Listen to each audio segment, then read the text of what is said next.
Good people, minyak goreng saat ini menjadi perbincangan hangat. Nah, siang ini Bramadadi dan Oktabari akan mengajak kita melihat inovasi alternatif membuat minyak goreng. Bahannya dari minyak kelapa dan ragi tempe.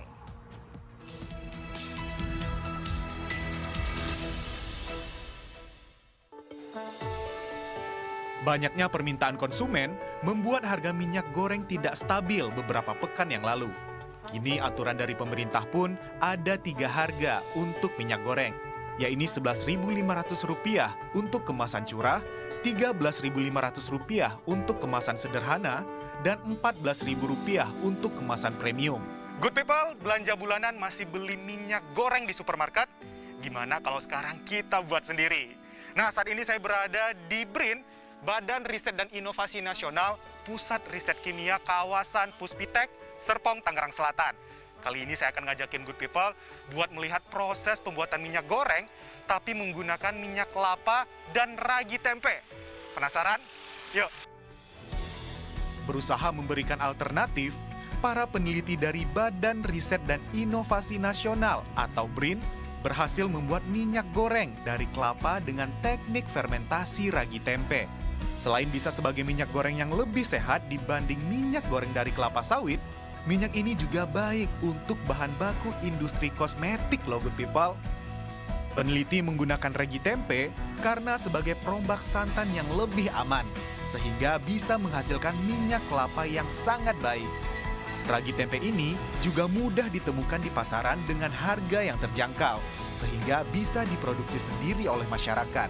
Gimana prosesnya dulu nih, Mas? Untuk bikin minyak kelapa dengan menggunakan bantuan ragi tempe, itu kita prinsipnya adalah proses pembuatan minyak dengan cara basah. Artinya kita melalui proses santan dulu. Jadi dari daging buah kelapa, itu kita bikin jadi santan. Kemudian santannya yang kemudian kita tambahkan ragi tempe. Itu kan di dalam santan ada minyak sama air. Minyak sama air pada dasarnya kan tidak bercampur. Tapi di dalam santan kenapa bisa dia bercampur dengan sempurna? Itu karena di dalam santan itu ada proteinnya, Mas. Nah, proteinnya itu kemudian yang kita harapkan akan dimakan sama ragi tempe. Pada saat proteinnya sudah dimakan ragi tempe, tidak ada lagi yang memegang molekul minyak dengan molekul air. Akibatnya, air sama minyak akan terpisah. Itu yang kita lakukan selama proses fermentasi dengan ragi tempe itu. Nah, Mas, untuk perbedaannya minyak dari minyak kelapa dan ragi tempe ini dibandingkan dengan minyak kelapa sawit itu perbedaannya apa, Mas? Yang minyak kelapa itu kandungan minyaknya itu lebih ke rantai pendek dan rantai menengah. Untuk kesehatan manusia itu lebih baik yang rantai menengah dan rantai pendek karena lebih mudah dicerna. Jadi kalau masuk ke dalam tubuh akan cenderung untuk menggunakan daripada menyimpan. Apa alasannya kenapa ragi tempe yang dipilih, Mas? Iya. Kalau ragi tempe itu lebih lahap dalam makan proteinnya, karena memang pada dasarnya dia tumbuhnya di kedelai yang kaya protein juga begitu.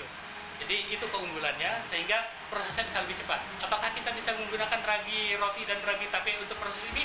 Bisa, tapi waktunya jadi lebih lama. Manfaatnya apa hanya sekedar untuk menjadi minyak goreng atau ada manfaat lain nih, Mas, dari VCO ini?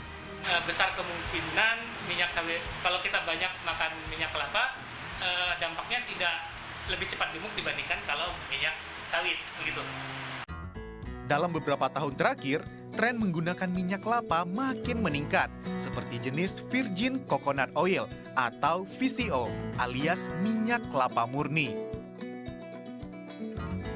Peneliti dari Badan Riset dan Inovasi Nasional juga telah mempublikasikan pembuatan minyak kelapa sehat dengan proses fermentasi dengan ragi atau inokulum tempe dari tahun 2008 silam. Ragi tempe dinilai paling sehat dengan harga yang sangat terjangkau. Kita banyak meneliti terkait dengan alternatif minyak kelapa. Karena minyak kelapa itu zaman dahulu digunakan sebagai sumber utama minyak goreng. Dan prosesnya juga lebih mudah. Dan di BRIN kita membuat Virgin Coconut Oil dengan menambahkan ragi tempe sehingga terjadi fermentasi secara alami menghasilkan Virgin Coconut Oil yang bisa digunakan sebagai minyak goreng. Gimana good people? Ingin mencoba membuat minyak goreng sendiri di rumah menggunakan minyak kelapa dan ragi tempe? Selain mudah dibuat, juga sehat dikonsumsi. Bramadani Oktabari melaporkan untuk NET.